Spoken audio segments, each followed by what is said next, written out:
আকারে শুনলাম এই গিরিরাজ গোবর্ধনের প্রাকট্য বৃন্দাবনে এবং তারই ভূমিতে স্বয়ং ভগবান প্রকটিত হয়ে অন্নকূট রূপ অনুষ্ঠানের আয়োজন করলেন মাধবেন্দ্র পুরীপাদের মাধ্যম দিয়ে।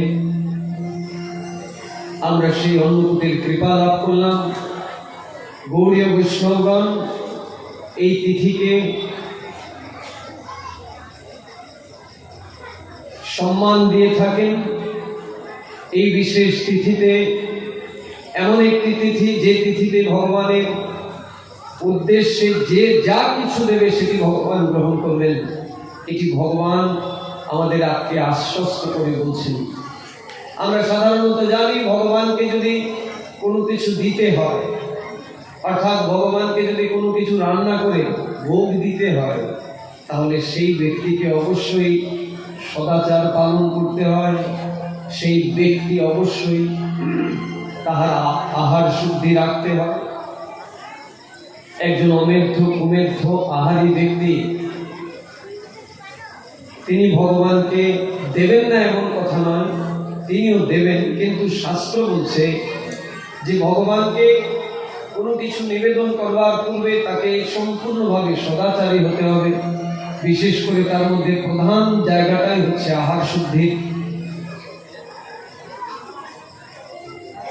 অন্নকূট রূপ এমন একটি তিথি, যে তিথিতে প্রত্যেকটি জীবের আনিত বস্তু ভগবান গ্রহণ করেন।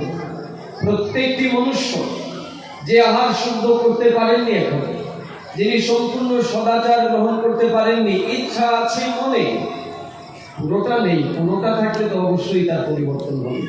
অনেকেই বলে না মহারাজ ইচ্ছা তো আছে কিন্তু পারি না। ইচ্ছা আছে তাতে মিথ্যা বলছেন না, অল্প একটু ইচ্ছা।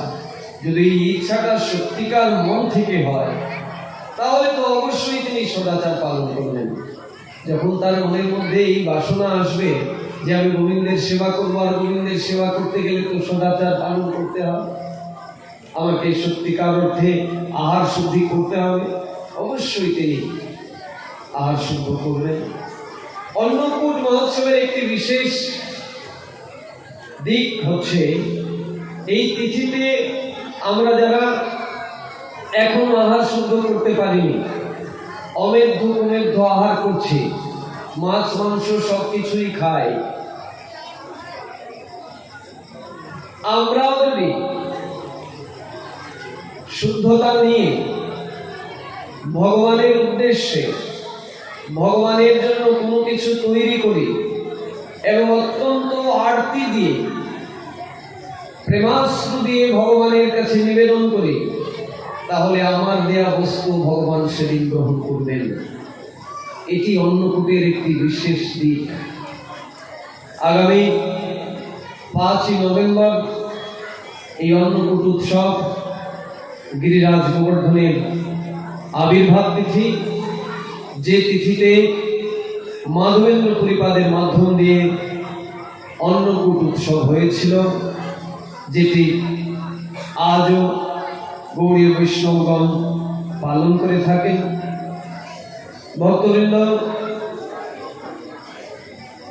আলীনগরবাসী ভক্তদের উদ্দেশ্যে বলছি, আমি আজ পর্যন্ত যেখানে যেখানে অনুষ্ঠান করেছি বা করছি, সব জায়গার ভক্তদেরকেই মন্দিরে বিভিন্ন সময় বিভিন্ন অনুষ্ঠান আদিতে দেখতে পাই। কিন্তু দুর্ভাগ্য,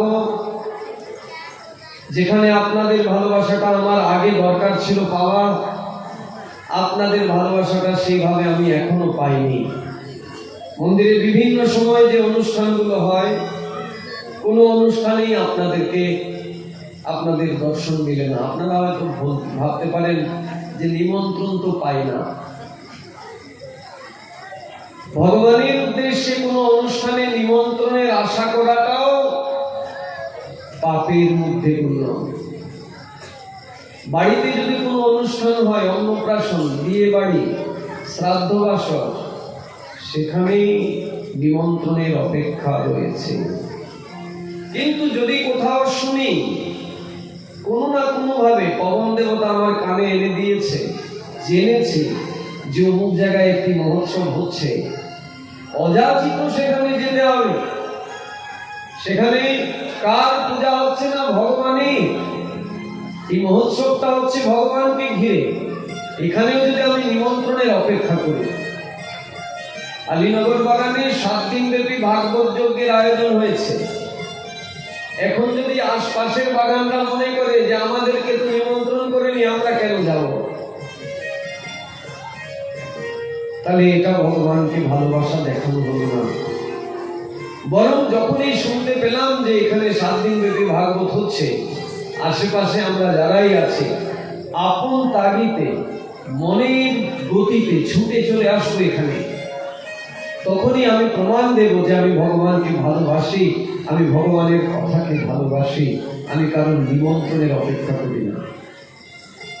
তারপরেও আমি আমার দোষটাই স্বীকার করছি, আপনাদের সাথে ওইভাবে নিমন্ত্রণ আদান প্রদান হয়নি। তবে আপনাদের যারা গীতা সঙ্গের সাথে জড়িত আছে, বিশেষ করে সুমন আরো যারা আছেন, তাদেরকে প্রায় সময়ই বলে থাকি বিভিন্ন অনুষ্ঠানে আসবার জন্য। তারা নিজেরাও আসেন না, আর আপনাদের কাছেও হয়তো সেই সংবাদটা পৌঁছান না। আশা রাখি আগামী 5 তারিখ 5ই নভেম্বর যে অন্নকূট উৎসব, ওই উৎসবে আপনারা অবশ্যই আসবেন। আপনাদের বাগান ছুটি কি বারে, রবিবার না শুক্রবার? এই অনুষ্ঠানটা হচ্ছে শুক্রবারে, 5ই নভেম্বর শুক্রবারে হচ্ছে অন্নকূট উৎসব। এই ভাগবতের মাধ্যমে এই ব্যাসাসন থেকে আপনাদের সকলকে নিমন্ত্রণ করে গেলাম। আপনারা অবশ্যই আসুন এই মহতী তিথিতে, যে তিথিতে নিজের হাতে গোবিন্দকে সেবা করতে পারবেন। অন্যান্য সময় তো সুযোগ নেই, অন্যান্য সময় সব সুযোগ ওই মন্দিরের পূজারীর একা। ওই মন্দিরের যে পূজারী আছে সে নিজেই একা সেবা করবে, তার সাথে যারা 1-2 জন আছেন সহচর রূপে, তারাই করেন। আর এই একটা বিশেষ তিথিতে আমরা সবাই সুযোগ পেয়েছি নিজেরা নিজেদের মতো করে গোবিন্দের সেবা করার। আশা রাখি আগামী 5 তারিখে আপনারা সবাই আসবেন, তাহলে এখানে ভাগবতে আসা আমার সার্থক হবে। আর আমিও মন থেকে মেনে নেব যে আপনারা সত্যিই আমায় ভালোবেসেছেন। যদিও আমি ভালোবাসা পাওয়ার অযোগ্য, তারপরেও আপনারা তো করুণার মূর্তি, আপনারা তো দয়ার দৃষ্টি দিয়ে আমাকে ভালোবেসেছেন বলেই প্রতি বছর এখানে আমাকে নিয়ে আসেন। আমি আপনাদের ভালোবাসা দিতে পারিনি, সেটা আমার ব্যর্থতা, কিন্তু আপনাদের ভালোবাসার যে কতটুকু রয়েছে তার কোনো মাপকাঠি হয় না। সেই অপরিসীম ভালোবাসার জায়গা থেকে দাঁড়িয়ে আপনাদেরকে নিমন্ত্রণ দিয়ে গেলাম। আপনারা সবাই আসুন আগামী 5ই নভেম্বর অন্নকূট মহোৎসবে, গিরিরাজ গোবর্ধনের প্রাকট্য তিথিতে। সেখানে গোবর্ধনের অভিষেক হবে, অভিষেকের পরে অন্নকূটের ভোগ লাগবে। অন্নকূটের ওই ভোগকে দর্শন করাটাও বিরাট সৌভাগ্যের কথা, যে ভোগ দর্শন করবার জন্য স্বর্গের দেবতাগণ নেমে আসেন ওই অন্নকূটের ওই ভোগ দর্শন করবার জন্য। তাই আসুন ভক্তবৃন্দ, এই তিথিকে সম্মান করি। এই 3 দিন আপনাদের সান্নিধ্য পেয়ে আমি অনেক পরিতৃপ্ত হয়েছি, কারণ সাধু সঙ্গেই বদ্ধজীব পরিতৃপ্তি হতে পারে। তার অন্তরের, তার আত্মার খোরাক বীরে সাধু সঙ্গেই।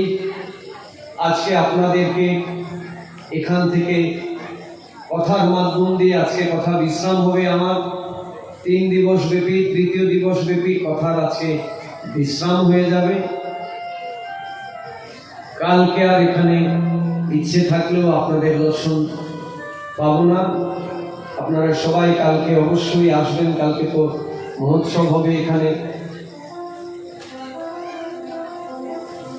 বাবা যার কৃপায় আপনারা এতদূর এগিয়েছেন, সেই পূজ্যপাদ প্রপূজ্যচরণ সুনীল বাবা, তিনি তার মনোদ্গার, তার জ্ঞান গর্ভ আপনাদের কাছে প্রকট করবেন।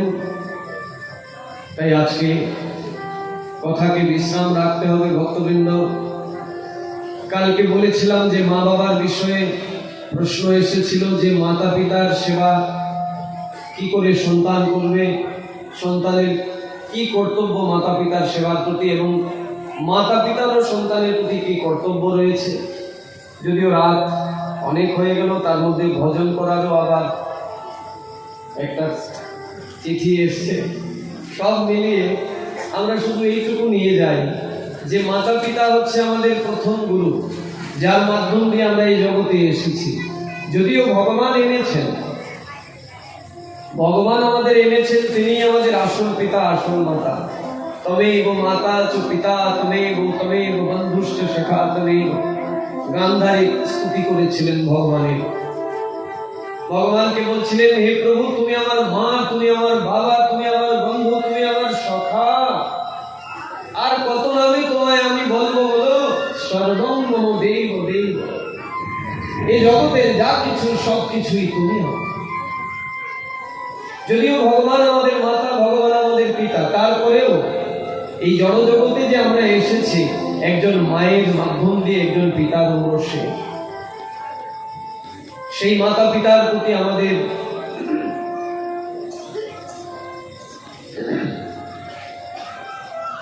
যে দায়িত্ব রয়েছে, যে কর্তব্য রয়েছে, মায়ের সেবা করলে কি হয়, পিতার সেবা করলে কি হয়, আপনারা বিভিন্নভাবে শুনেছেন বিভিন্ন বক্তাদের মুখ থেকে।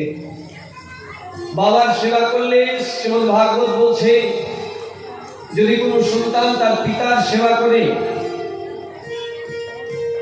অন্তর দিয়ে যদি পিতার সেবা করে, তাহলে পিতার সেবার দ্বারা সে স্বর্গের দেবতাদের কাছ থেকে আশীর্বাদ প্রাপ্ত হয়। যদি কোনো সন্তান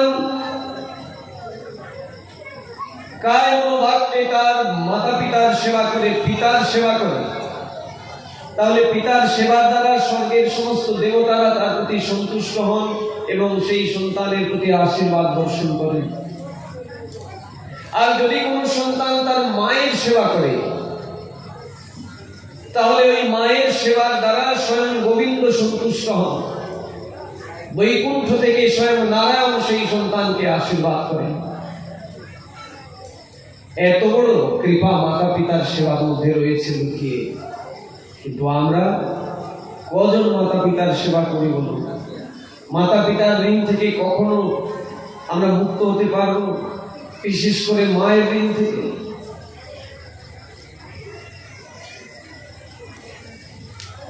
গর্ভ থেকে শুরু করে বড় করা পর্যন্ত সমস্ত কিছু দিয়ে মা আমাকে তৈরি করেছেন, আমার পিতা আমাকে তৈরি করেছেন। কিন্তু আমরা এই মায়ার মধ্যে পড়ে সব ভুলে যাই। যে মা বাবাকে সেবা করবো, উল্টো এই মা বাবাকেই মারতে তৈরি হয়ে যায়। আমার এই হাত দিয়ে যদি মাকে প্রহার করে, পিতাকে প্রহার করে, তাহলে আমার এই হাত কোনদিন ভালো থাকবে? ভগবান আমার প্রতি অসন্তুষ্ট হয়ে যাবে। একটা সন্তান যদি সমাজের নিকৃষ্টতম কার্য করে, তারপরেও তার মাতা পিতা কখনোই ওই সন্তানকে কোনো অভিশাপ দেয় না, তারপরেও সে তার সন্তান রূপেই আগলে রাখে। একটা সন্তান যদি মাতা পিতাকে আঘাত করে, কষ্ট দেয়, তারপরেও মাতা পিতা সহ্য করে ফেলে, কোনো অভিশাপ দেয় না। কিন্তু মাতা পিতা অভিশাপ না দিলেও ভগবান সেই সন্তানের প্রতি অসন্তুষ্ট হয়ে যান। ভগবানের তরফ থেকে তার জীবনে অভিশাপ নেমে আসে। তাই আমরা যারাই এই সংসারে মনুষ্যকুলে এসেছি, আর কিছু পারি আর না পারি, ভগবত ভজন করতে গেলে নিত্য সাধু সঙ্গ করতে হবে। করতে করতে আমার মনের মধ্যে সেই চেতনা জাগ্রত হবে, আমি ভগবত ভজন শুরু করব। যদি মাতা পিতার সেবা কেউ করতে পারে, ওই মাতা পিতার সেবার দ্বারাই তার মনের মধ্যে ভগবত ভক্তি জাগ্রত হবে, ভগবানের সেবা বিকশিত হতে থাকবে। যদি শুধু মাতা পিতার সেবা করে, সে সত্যিকার অর্থে যদি করে, লোক দেখানোর জন্য নয়। তাই আসুন আমরা নিজেদের মাতা পিতার প্রতি আগে সম্মান প্রদর্শন করি। আগে যদি মাতা পিতারই সেবা সুন্দর করে না করি, তাহলে দুর্গার সেবা করে আর কালীর সেবা করে কি হবে বলুন? মাতা কালীর ঘটা করে পুজো করে আর মাতা দুর্গার 3 দিন ঘটা করে পুজো করে কিচ্ছু লাভ হবে না যদি বাড়ির মাতার পুজো না করি। সর্বাগ্রে আগে বাড়ির মাতার পুজো করুন, তাহলে দুর্গা 10 হাত দিয়ে আশীর্বাদ করবেন, নিশ্চিত জানবেন সেটি। তবে মাতা পিতারও কিছু কর্তব্য রয়েছে, মাতা পিতারও সন্তানের প্রতি কর্তব্য রয়েছে। যেহেতু সংসারে তাদের মাধ্যম দিয়ে সন্তানরা এসেছেন, তাদেরও কর্তব্য রয়েছে। সন্তানকে সুশিক্ষায় শিক্ষিত করবেন তিনি। সন্তানকে জাগতিক শিক্ষার পাশাপাশি তাদেরকে ধর্মের শিক্ষায় শিক্ষিত করবেন। যদি সন্তানকে ধর্মের আশ্রয় না নিয়ে আসেন, তাহলে মাতা পিতাও ধর্মের কাছে ঋণী থাকবেন। তাদেরকেও জবাবদিহি হতে হবে ভগবানের কাছে। দোষ দিলে হবে না যে আমার সন্তান একটি অন্যায় কার্য করে ফেলেছে, এই কার্যের জন্য মাতা পিতা দায়ী। যদি সঠিক সময়ে সন্তানের মধ্যে ধর্মের অনুভূতি ঢোকানো যেত, প্রবেশ করানো যেত, তাহলে ওই সন্তান অন্যায় কার্য করত না, অপকর্ম করত না। তাই এই জায়গায় মাতা পিতাকেও সাবধান থাকতে হবে। মাতা পিতা তারা নিজেরা আচরণশীল হবেন, তারা নিজেরা ভগবত ভজন করবেন এবং সন্তানদেরকেও ভগবত ভজন করবার দিকে অনুপ্রাণিত করবেন। বাধা তো দেবেনই না, বরং অনুপ্রাণিত করবেন। যদিও এই জগতে বিভিন্ন ভাবে দেখা যায়, যদি কোনো সন্তানরা একটু আগ্রহ নিয়ে হরিনাম করতে চায়, একটু মন্দিরে গিয়ে ভগবানকে প্রণাম করে পরিক্রমা করতে চায়, একটু নিয়ম সেবার ব্রত করতে চায়, তাহলে দেখা যায় মাতা পিতাই আগে তাদেরকে বাধা দেয়। বলে এখন পড়াশোনার সময়, এখন এই নিয়ম সেবা করার সময় নাকি? এখন কে বলেছে তোদেরকে এই সব নিয়ম সেবা করতে? নিজেরাও করে না, সন্তানদেরকেও বাধা দেয়। এতে কিন্তু ভগবান আমার প্রতি অপ্রসন্ন হবেন। তাই মাতা পিতারও অনেক দায়িত্ব রয়েছে। আপনারা নিজেরা ধর্ম পালন করবেন এবং সন্তানদেরকেও ধর্মের ছায়াতলে নিয়ে আসবেন। এই যে নিয়ম সেবার মাস চলছে, শ্রীধাম বৃন্দাবনে যদি আমরা যাই, কখনো দেখতে পাবো বড় বড় শেঠেরা, তাছাড়া সাধারণ মানুষ, তারা ঘর দুয়ার তালা দিয়ে বন্ধ করে চলে আসেন পুরো পরিবার নিয়ে বৃন্দাবনে। যে তিথি, যে গোবর্ধনের কথা বললাম, ওই গোবর্ধনকে মালার ন্যায় পরিক্রমা করেন প্রতিদিন। লক্ষ লক্ষ মানুষ, মনে হবে উপর থেকে যদি দেখেন, মনে হবে একটি মালা ঘিরে আছে গিরিরাজ গোবর্ধনকে। লক্ষ লক্ষ মানুষ প্রতিদিন পরিক্রমা করে এই গিরিরাজ গোবর্ধনকে। পুরো পরিবারের সকলে চলে আসেন, একদম ছোট্ট বাচ্চা শিশুটাকে পর্যন্ত কোলে নিয়ে মাতা পরিক্রমা করে। এইভাবে আদর্শ নিতে হবে আমাদেরকেও। আমরা যারা মায়ের ভূমিকায় আছি, পিতার ভূমিকায় আছি, শুধু মুখে বললে হবে না যে আমরা মা বাবা হয়েছি, আমাদেরকে এই সংস্কারগুলো নিতে হবে। আমরা নিজেরা ধর্ম পালন করব, সংসারে থেকে সন্তানদেরকে উৎসাহিত করব। ধর্ম পালন করতে হবে কখন থেকে? প্রহ্লাদ মহারাজ বলছেন 5 বছর অতিক্রম করে 6 বছরে যখনই একটি সন্তান আসবে, তখন থেকেই তাকে ধর্মের আশ্রয় চলে আসতে হবে। কৌমারে আচরিত প্রাজ্ঞ ধর্মান ভাগবতানি দুর্লভ মানুষম জন্মং ততুপি অধ্রুবম অর্থাৎ। তাই ভক্তবৃন্দ, নিয়ম সেবার মাস আবারও বলছি, প্রথম দিনও বলেছিলাম, কালকেও বলেছি, আজকেও একটু স্পর্শ করছি। আসুন নিয়ম সেবার মাসটাতে একটু সংযমকে ধারণ করুন। একটু কঠিন করে এই মাসটাকে চালানোর চেষ্টা করুন। যদি মনে করেন 3 বেলায় খাবেন, গ্রহণ করুন, অসুবিধা নেই। 3 বেলায় ভুরি ভোজন করুন, কিন্তু ভগবানকে দিয়ে গ্রহণ করুন। এই মাসে অনেক কঠিন সাধনার কথা বলা হয়েছে। যদি কেউ পারেন তাহলে 1 বেলা আহার করে থাকবেন, সূর্য অস্ত চলে যাওয়ার আগে 1 বেলা আহার করবেন, তাও অভিসান্ন।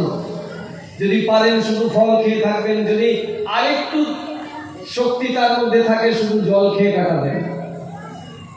1 মাস তো সম্ভব নয়, অন্তত 1 দিন 2 দিন 3 দিন করি। এত কঠিন নিয়ম যদি এখন বলি আপনাদের, তাহলে 5 মিনিট পরে আর কাউকে খুঁজে পাওয়া যাবে না। শেষে দেখা যাবে আমার হারমোনিয়ামওয়ালা আছে, আমার কিবোর্ড আর প্যাড আছে, আর আমার সাথে সঙ্গী সাথী, আর বাকি সব চলে গেছেন যে যার বাড়িতে। যাই হোক, এত কঠিন নিয়মের কথা আর বলছি না। তবে মনে থেকে তৈরি হতে হবে যে সংযমের মাসে একটু যতটুকু সংযম আমি নিতে পারি, এই শরীরটাকে একটু কষ্ট দিতে হবে। কষ্ট না দিলে তো কেষ্ট পাওয়া যায় না, একটু কষ্ট দিতে হয়।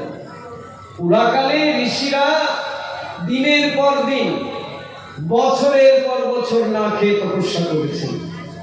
এই গোপালকে সন্তান রূপে পাওয়ার জন্য নন্দ যশোদাকে 10,000 দিব্য বছর তপস্যা করতে হয়েছিল। 1-2 দিন নয়, 10,000 দিব্য বছর তপস্যা করেছিলেন। আহার নিদ্রা পরিত্যাগ করে শুধু বায়ু গ্রহণ করে তারা জীবিত ছিলেন। এগুলো আমরা চিন্তাই করতে পারবো না। আমরা একটা দিন দিতে গিয়েই তো আমাদের অবস্থা বেহাল হয়ে যায়। মাসে যে 2 দিন একাদশী, ওই একাদশীতে যদি একটু নিরম্বু থাকতে হয়, তখনই আমাদের অবস্থা কেরোসিন। একটু কষ্ট করতে হবে ভক্তবৃন্দ। কলিযুগে যদিও মহাপ্রভু একদম সহজ করে দিয়েছেন, এরকম সহজ ধর্ম আর কোন যুগে ছিল না, না সত্যই, না ত্রেতায়, না দাপরে। কিন্তু তাই বলে সহজটাকে আরো সহজ করে নেব না। সহজে আমরা সবাই তিলক, মস্তক মুন্ডন, লাল কাপড়, সাদা কাপড় আর প্রসাদ গ্রহণ করলেই যে আমি বিরাট বড় ভক্ত হয়ে গেলাম, এরকম কথা নয়। সহজিয়া আমরা সবাই, সহজিয়া কারে বলে আগে সেটা জানতে হবে।